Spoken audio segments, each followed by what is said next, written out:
Hello दोस्तों, स्वागत है आपका IQ स्मार्ट पे। इस वीडियो में मैं आपको एक ऐसा तरीका बताने वाला हूं जिसे अगर आप अपने लाइफ में प्रैक्टिकली फॉलो करते हैं तो इस बात की गारंटी है कि आप फालतू के पैसे खर्च करने से बच जाएंगे। और साथ ही में इस वीडियो में मैं आपको एक ऐसी गलती के बारे में बताने वाला हूं जिसे अक्सर लोग कर देते हैं, जिसके कारण उन्हें लॉन्ग टर्म में उतने रिटर्न्स नहीं मिल पाते हैं जितने रिटर्न्स की उन्होंने कामना की थी। ठीक है ना? तो वीडियो को शुरू करूं इससे पहले इंट्रो जरूरी है, इसलिए इंट्रो दिखाई जाए।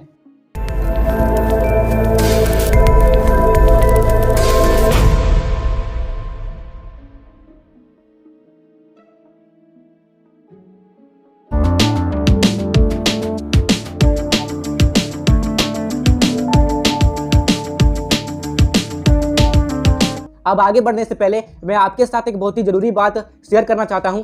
अभी हाल ही में मैंने एक वीडियो अपलोड की थी जिसमें मैंने ये बताया था कि कैसे आप 10 सालों के अंदर SIP और लंप सम के थ्रू 1 करोड़ रुपए जमा कर सकते हैं। अब उसी वीडियो में मुझे कमेंट आता है कि पहले ये बताएं कि 11 लाख रुपए कैसे लाऊं।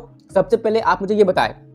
ठीक है, जैसा कि मैंने उस वीडियो में बताया था कि आपको 10 साल में 1 करोड़ रुपए जमा करने के लिए 11.6 लाख रुपीस की लंप सम इन्वेस्टमेंट करनी पड़ेगी। अब ये तो बहुत ही नॉर्मल सी बात है कि 11 लाख रुपए काफी लोगों के पास नहीं होंगे एक ही साथ लंप सम इन्वेस्टमेंट करने के लिए, इसलिए मैं आपको 11 लाख रुपए लाने के 2 तरीके बताता हूं।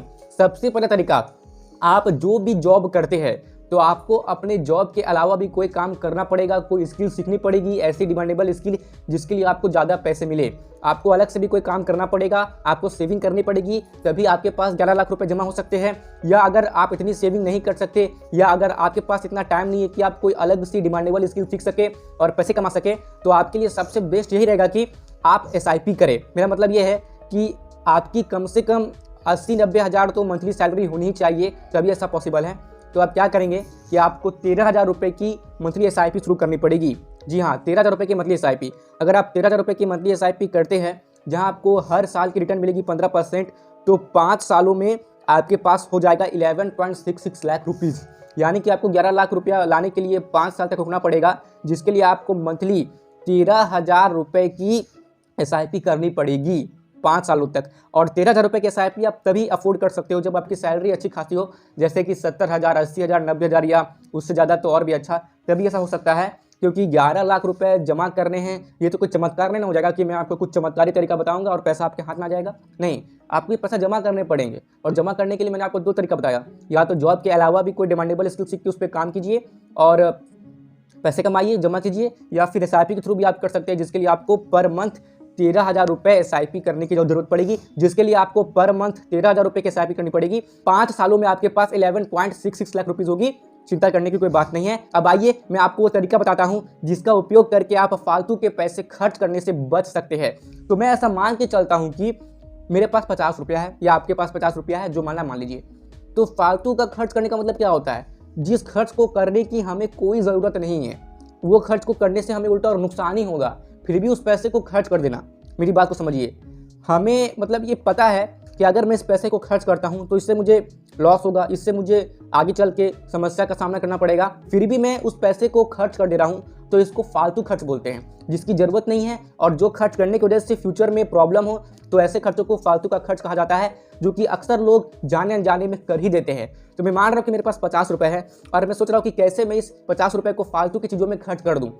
तो मुझे ऐसा करने से बचना है। इसके लिए मैं क्या सोचूंगा कि अगर मैं इस 50 रुपये को इन्वेस्ट कर दूं, ठीक है ना, तो मेरे पास कितने रुपए होंगे।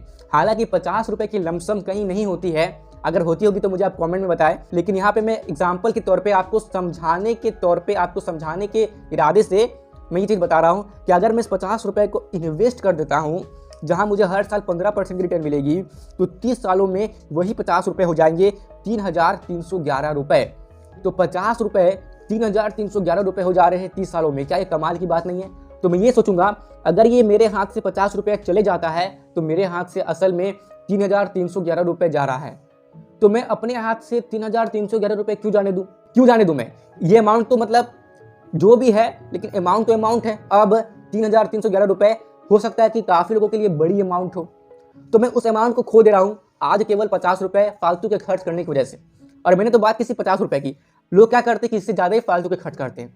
तो अगर लोग मतलब 1,000 रुपये 2,000 रुपये भी ऐसी फालतू में उड़ा देते हैं तो अगर मैं 1000 रुपये को इन्वेस्ट कर देता हूँ तो 30 सालों में मेरे पास हो रहे हैं 66.21 थाउजेंड।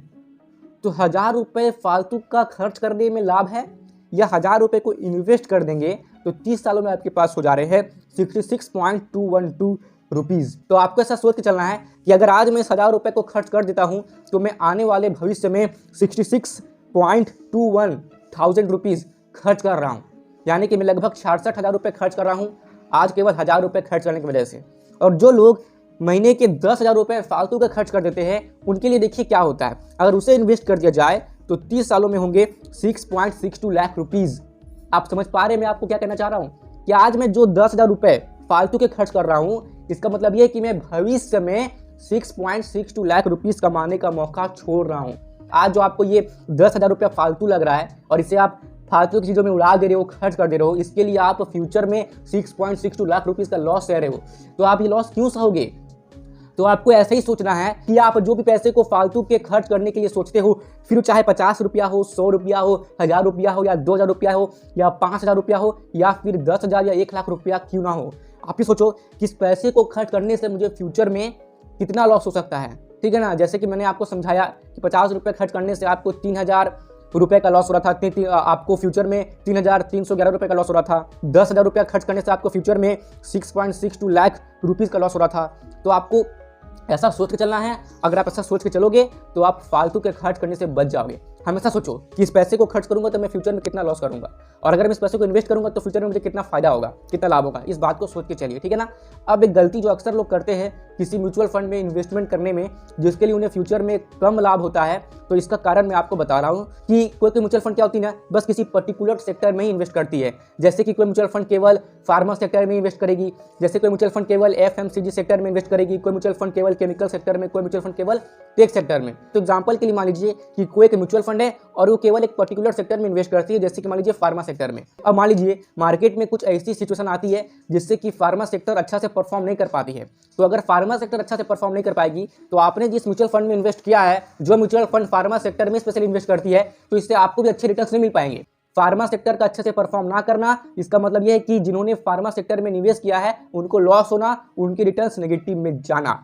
तो मैं आपको ये नहीं कर रहा हूं कि आप किसी पर्टिकुलर ऐसे म्यूचुअल फंड में इन्वेस्ट मत कीजिए जो कि किसी पर्टिकुलर सेक्टर में इन्वेस्ट करती है। मैं आपको ये नहीं कह रहा हूं। आप ऐसे म्यूचुअल फंड में भी निवेश कीजिए जो कि केवल टेक सेक्टर में निवेश करती हो, जो कि केवल फार्मा सेक्टर में या FMCG सेक्टर में या केमिकल सेक्टर में निवेश करती हो, या बैंकिंग सेक्टर में निवेश करती हो। तो आप ऐसे इन्वेस्टमेंट कर सकते हैं, लेकिन केवल यही इन्वेस्टमेंट मत कीजिए।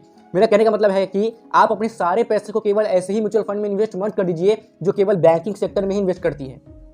आपको थोड़ा सा तो डाइवर्सिफिकेशन करना चाहिए। अपने सारे पैसे आपको एक ही जगह नहीं लगा देने चाहिए। सपोज कीजिए कि बैंकिंग सेक्टर फ्यूचर में अच्छा से परफॉर्म नहीं करती है तो आपको रिटर्न्स कम मिलेंगे ना, आपको फायदा नहीं होगा अपने इन्वेस्टमेंट से उतना। इसलिए मेरी राय, मेरी ये पर्सनल ओपिनियन तो यही रहेगी कि आप किसी ऐसे म्यूचुअल फंड में निवेश कीजिए जो कि सब में निवेश करती हो, जैसे कि किसी स्मॉल कैप म्यूचुअल फंड में, ठीक है ना। अब स्मॉल कैप में तो हर वो चीज़ आ जाएगी, मतलब कि हो सकता है कि सारे सेक्टर की कंपनी आ जाए, या मिड कैप में निवेश कीजिए, या आप लार्ज कैप में निवेश कीजिए, और सबसे बढ़िया रहेगा कि आप इंडेक्स फंड में निवेश कर दीजिए जहां भारत की टॉप कंपनी में आपके पैसे इन्वेस्ट होंगे। आप किसी इंडेक्स फंड में लमसम कीजिए, SIP कीजिए, या आपकी मर्जी है।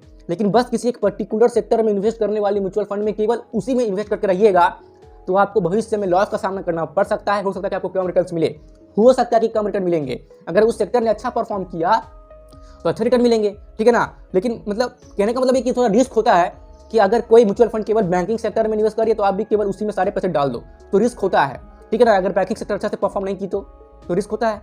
इसलिए ऐसे म्यूचुअल फंड में पैसे डालना अच्छा होता है जो डाइवर्सिफिकेशन में निवेश करते हो, यानी कि सारे सेक्टर में निवेश करती हो, जैसे कि small cap, mid cap, large cap या इंडेक्स फंड। तो यही वो गलती है जो अक्सर लोग करते हैं, जो आपको नहीं करना है। आपको डाइवर्सिफिकेशन करना है अपने इन्वेस्टमेंट में, ठीक है ना। आपको केवल एक ही सेक्टर वाले म्यूचुअल फंड में निवेश नहीं करना है, और भी आप देखिए और भी आप निवेश कीजिए। तो यही वो गलती थी।